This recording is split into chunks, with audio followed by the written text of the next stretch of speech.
Welcome everybody to my webinar, Postbiotics, a new strategy for gut health and immunity. Hello, my name is Joanne Shearer Parkin, and in my 45 plus years as being a dietitian nutritionist, this is a topic that has been important, not only to me for my personal health, but for that of my clients and my patients. I learned early on in my career that life and death begins in the gut. And more recently, in the last 10, 20 years, we've been learning more and more about the gut microbiome and how important your gut is for your overall health, and especially for your immunity. And actually, gut immunity will be kind of the focus of our talk today, with a focus on postbiotics. So let's get started by talking about your immune system. First of all, you have three different components of your immune system. Let's start with the first one. That is your adaptive immune system. Now, the adaptive immune system is something that develops over years. It's something that's acquired. It takes years to develop. This is the immune system produces the antibodies, right? You have a foreign invader, that's an antigen, and you've got the B cells that come in and take it out.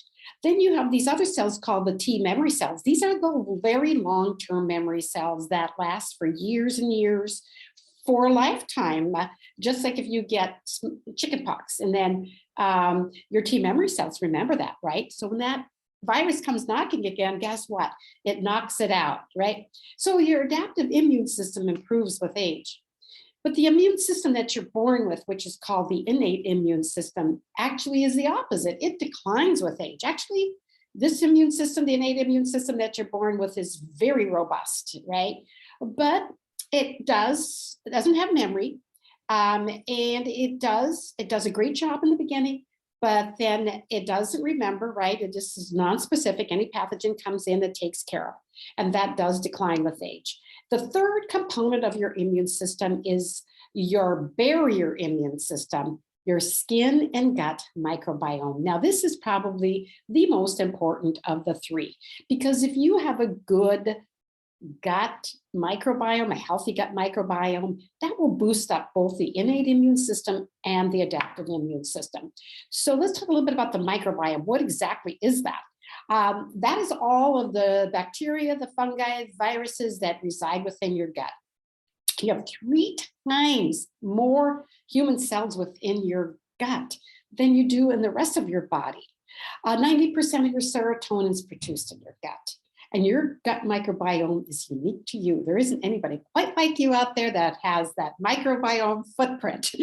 But the most important to remember about your microbiome, at least for today's talk, is that 70% of your immunity is within your gut. Now, this is a kind of a complicated looking little slide, and I hope you'll bear with me. I try to find something simpler, but I thought this is just really important that you kind of understand this basics about the role of your gut epithelium and how important it is in relationship to your immune system. So you see that squiggly line on your screen, right?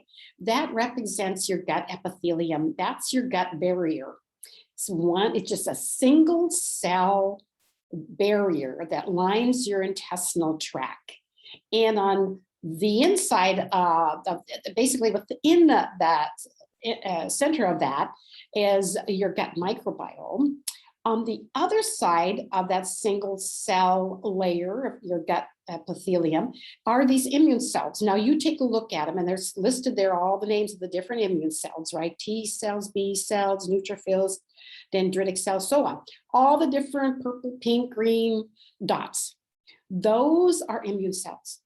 And the green on those, the green microbes on the inside communicate with all of these immune cells, and they interact.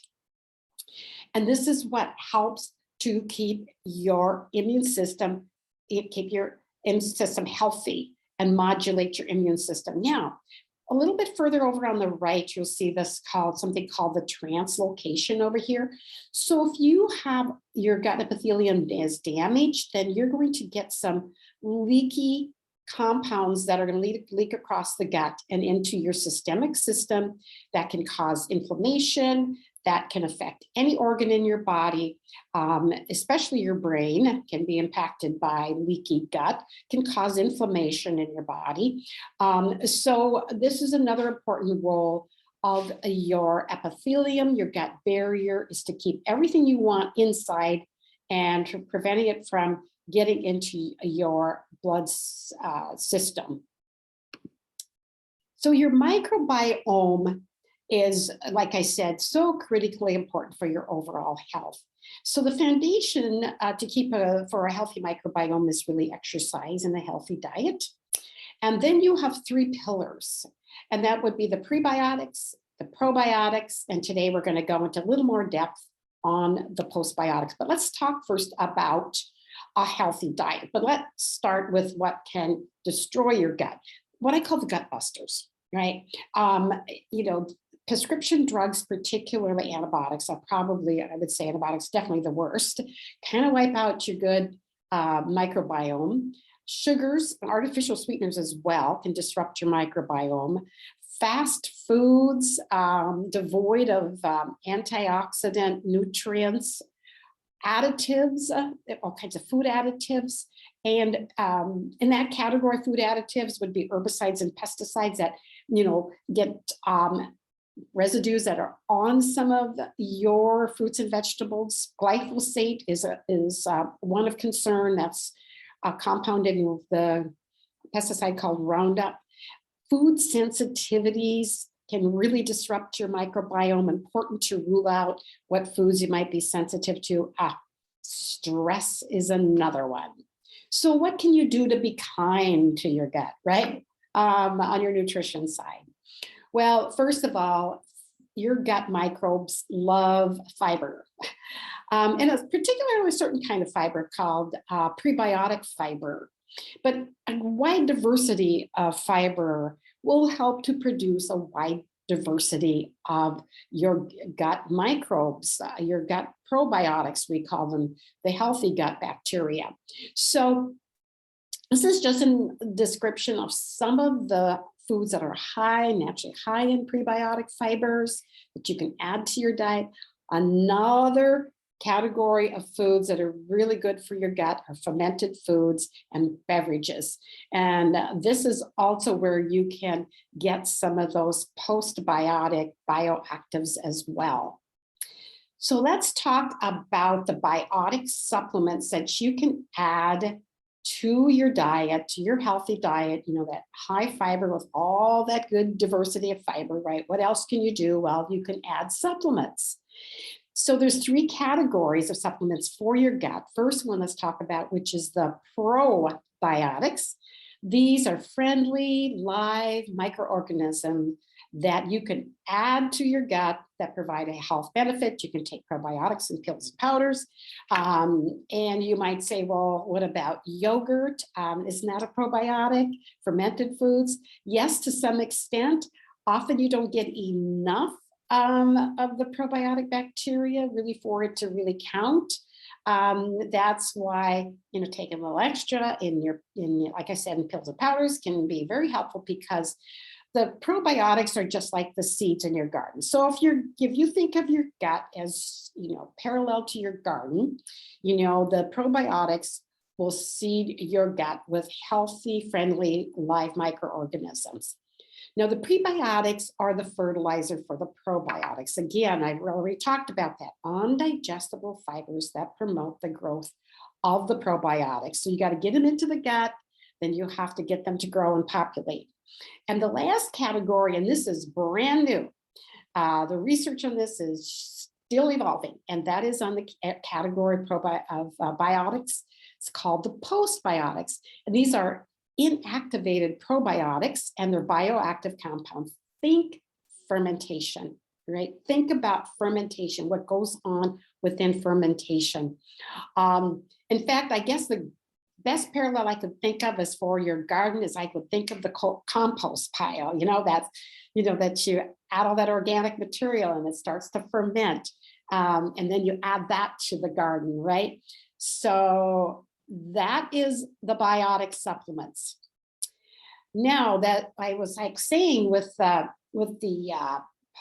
postbiotics, there's that fermentation, right, process going on, like with your compost pile.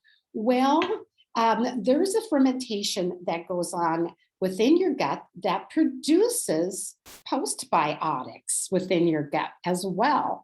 So we already talked about that, how you take your probiotics, right? You take the seeds, you take the healthy live microorganism and you act them to your gut. Then what happens is that they feed on those probiotic fibers, right? That within your gut, that produces postbiotics. Probably the most primary postbiotics, I call them bioactive compounds, really is probably a really great term to use to describe them, bioactive probiotics. They're called short chain fatty acids. And these short chain fatty acids have just a wealth of benefits for your health that helps to, it's gut fuel. It helps with that epithelium layer of your intestinal tract. It helps to enhance and improve that gut lining of your intestinal tract. These short chain fatty acids can reduce the inflammation in your gut. And another thing that they do is enhance and improve the gut-brain axis, particularly when it comes to weight management, because when these short chain fatty acids help to produce anti-hunger hormones, leptin particularly, it's a satiety hormone, and another hormone called peptide YY that helps with appetite control. Yes, your gut plays a big role in weight management. How about that? Yes, the gut-brain axis, really important. And then what you can do is that we're talking about this fermentation process going on within your gut, producing bioactive compounds, postbiotics, but the same, so researchers have been looking at conducting the same kind of process outside the body and producing these postbiotic bioactives outside the body in the similar process that goes on inside the body. So let's take a look at that. Well, remember I was talking about the postbiotics that are produced from that fermentation in your gut. So this is the new, I would say, strategy. Another great tool that you can use is adding postbiotics to your diet. Well, when I went to research on postbiotics, I found there's a number of terms that have been used in the research studies. Mind you, this is pretty new research just in the last 15, 20 years. The number one term I found was called heat-killed probiotics.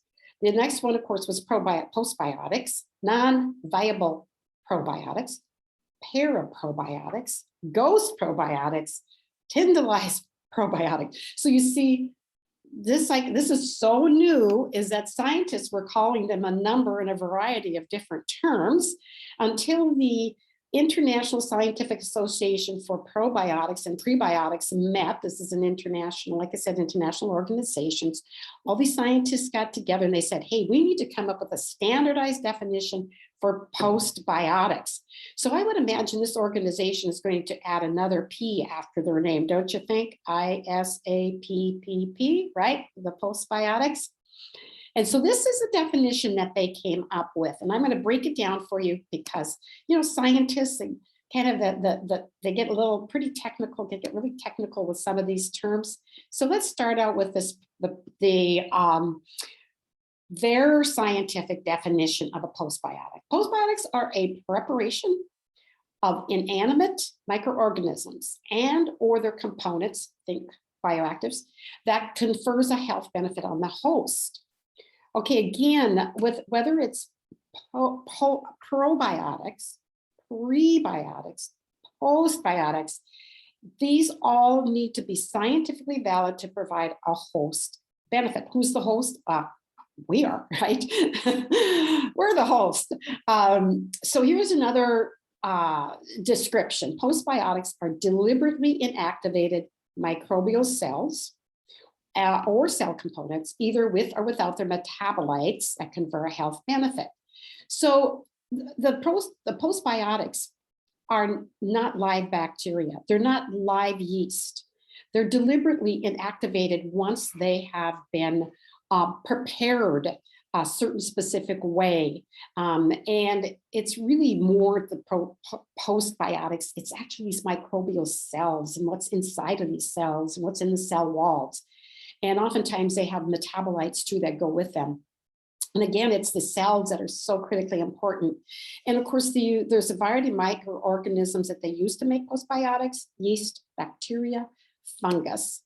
And interesting, the research is showing that the health benefits of postbiotics are numerous, and they really do they parallel the pro and prebiotics in many respects. They have anti-inflammatory benefits, help with weight management, help with blood pressure management, cholesterol management. They have certain compounds that are great at killing off cancer cells. They provide antioxidant benefits, but the biggest improvement in the last ones that I'm going to talk about here, as far as the health benefits with postbiotics, are for the gut and the immune system. Immune system modulation. If your immune system is a little bit overactive, it can help to bring it down. If you're a little low, it's going to bring it up. Improved gut barrier function, antibiofilm effect, protection against pathogenic bacteria, and increases short-chain fatty acids. We already talked about those, right? Now, there's an advantage of the postbiotics over the probiotics, because remember the probiotics, that's right, the seeds, those are live microorganisms, right? So manufacturers have had a difficult time, with the whole manufacturing of probiotics, because these microorganisms are so fragile. They get easily destroyed by light and heat and the stomach acid. And so even in transportation, you can lose a lot of those probiotic bacteria. And, just sitting on the shelf, they can decline as well, even the stomach acid. Now, there's some really smart biotech companies out there that have come up with technology for the pills for probiotic bacteria that will help to protect them so that they can be self-stable. They survive the stomach acid. So there's really some new great technology on that, which is helping to get that delivery system better for your probiotics.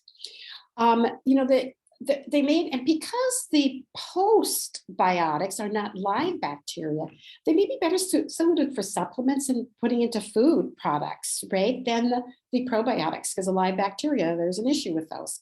And also this is an alternative for boosting gut health in people where you don't want to give live bacteria. You don't want to give live bacteria to people who are severely immunocompromised, like critically ill patients in the ICU. We kind of were hesitant to give them a lot of probiotics, and also with preemies and neonates.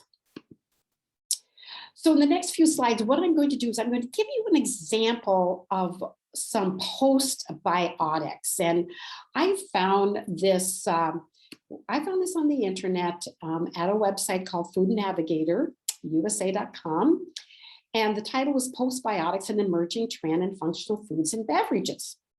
So Arthur Daniel Midlands developed a probiotic strain called BPL1.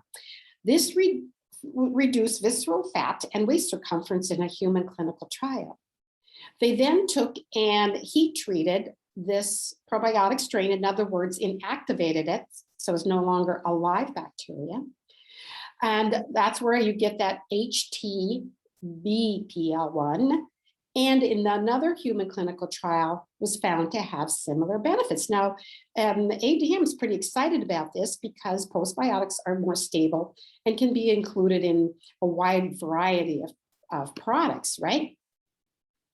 Another study I found, which is just hot off the press from March 2021, and this is where researchers are looking at trying to duplicate the immune-enhancing benefits of breast milk with postbiotics and prebiotics. And in this study with neonates or preemie infants, what they did was that they fed these preemies 3 different experimental formulas. They had a formula with postbiotics and prebiotics, Another formula was prebiotics only. Another formula was just the postbiotics, which they call bioactive compounds. And the reference group was the breastfed infants. And what they were really measuring was the stool secretory IgA levels.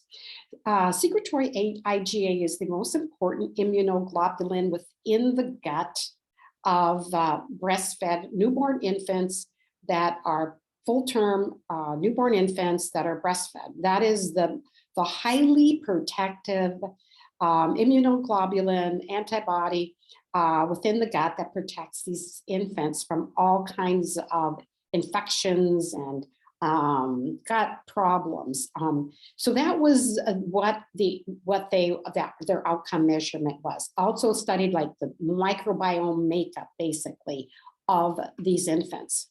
What were the conclusions? At 4 months of age, the formula containing the combination of the postbiotics and prebiotics brought the microbiota composition and metabolic activity toward that of full-term born breastfed infants. It mimicked the microbiome composition of breast milk. Pretty cool. So you're probably going to be hearing more and more about this type of infant formula. And the last postbiotic I'm going to talk about is something that's called a fermented yeast extract. It's a very potent postbiotic. What's exciting about this is that there's a lot of great research on it. 7 preclinical studies and 8 human clinical trials. So interesting backstory on this fermented yeast extract is that it actually started on a farm about 60 years ago, where a farmer noticed that his cattle were so much healthier when he fed them fermented grains. Fermentation, good for cattle too, right? That led him to start a feed company. And after many years, they noted that the employees that worked within the feed company and the manufacturing of these fermented grains rarely were sick, rarely submitted an insurance claim, right? So that led them to develop a product for human consumption that had the same benefits and properties as they were seeing with the cattle. So just how do they develop this fermented yeast extract? Well, they take baker's yeast, Saccharomyces cerevisiae, live microorganisms grown a proprietary medium. I'm thinking it's got to be some kind of grains, right? A biomass is produced, and then that is dried into a powder. In the process of drying this biomass, the yeast are inactivated, so they're not live. So remember, the definition of a postbiotic is that they are inactivated bacteria, yeast, fungus, whatever, right? That are demonstrated to show a health, and their bioactive constituents that show a health benefit. Okay, so let's talk about why you get such a terrific health benefits, because you're going to see this research on this is really exciting research on this fermented yeast extract. You're not going to want to go a day without it, actually, after you see this. I mean, at least I didn't want to ever go a day without it. I just think of this fermented yeast extract as high octane fuel for your immune system. Yes, yes. And the nutrients and bioactives in this fermented yeast extract there's so much in this. The cell wall components, right, of those yeast microorganisms, we already talked about that, how critically important those were for your immune system. Beta glucans also can modulate that immune system as well. Full complex of B vitamins, polyphenols and sterols. These are the potent antioxidants you find high in the Mediterranean diet. Phospholipids, stress-induced defense metabolites. There you get those metabolites again, right? Trace minerals, amino acids and peptides, polysaccharides. So you can see it just goes on and on. That's why I'm calling it high octane fuel for your gut and your immune system. So let's talk about the research, some of the research on this fermented yeast extract. Well, this first study was an observational study with 12 subjects, and they fed these people a single dose, 500 milligram dose, and then measured certain markers, immune system markers, 2 hours later, found to significantly increase secretory IgA, just like they found, with those infants, right? Those neonate preemie infants, how important that is, right, for your gut health. Increase the activity of natural killer cells and the T cells. Remember, we talked about the T cells. Those are your long-term memory cells, right? So when something comes knocking again, like a virus, it goes, you can't come in. It's, we're going to keep you out. They found a significant increase in antioxidant protections, right? And then a decrease in pro-inflammatory compounds. Awesome benefits for your overall immune system and your health. The next study was conducted during peak allergy season. It was a 12-week trial, human trial, with 96 subjects, and they were, randomized to two different groups. And the subjects consuming the fermented yeast versus the placebo had a significant reduction in their allergy symptoms and nasal congestion, significant reduction of days with nasal congestion, and high secretory salivary IgA levels. Right, there we go. See that secretory IgA again. I've been taking this fermented yeast extract now for several months, and that was the first thing I noticed within 30 days was an improvement in all my allergic symptoms and nasal congestion and the post-nasal drip and all of those symptoms that have been plaguing me since I moved to Arizona 8 years ago. Now, this next study was conducted actually over in Belgium, and it was really a great study. It was 20 pages long. I read every word of it. This was on looking at the benefits of this fermented yeast extract in subjects with reduced bowel movements and had a lot of GI discomfort, right? A lot of bloating, discomfort, all of that that comes with the decrease in bowel movements.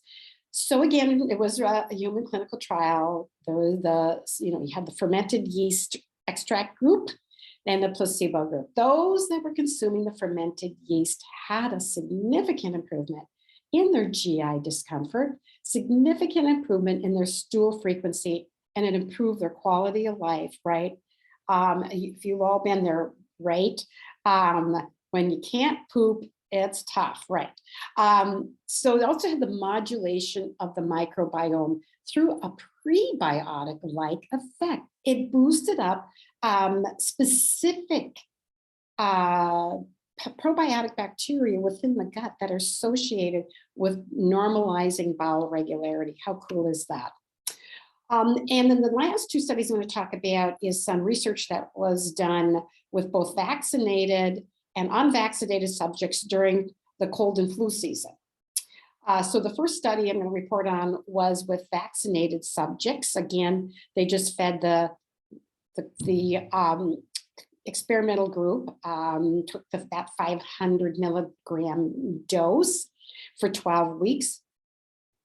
And then they monitored their symptoms, and they found a significant reduction in the incidence and the duration of cold and flu symptoms in those subjects taking the fermented yeast extract. And the findings were very, very similar in unvaccinated subjects as well. Similar study design, same number of subjects that were randomized to the two groups, same dosage, 500 milligram per day of the fermented yeast. And again, whether they were vaccinated or unvaccinated, they had a significant reduction in the incidence of cold and flu symptoms, and the duration of symptoms were reduced for 9 of 11, although did not reach statistical significance overall. Okay, so now I hope you've learned a little more about postbiotics. These are probiotic bacteria, yeast, fungi that have been inactivated. But once they have gone through a specific process, primarily they'll go through a fermentation process, right? Once it goes through that process, those live bacteria, yeast, they're inactivated.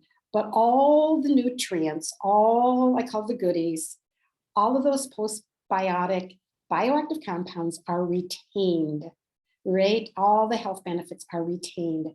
So what you're going to do is you're going to see more and more food products and supplements with postbiotics, again, because they don't have quite all the challenges like you do with probiotics, with the live bacteria, right?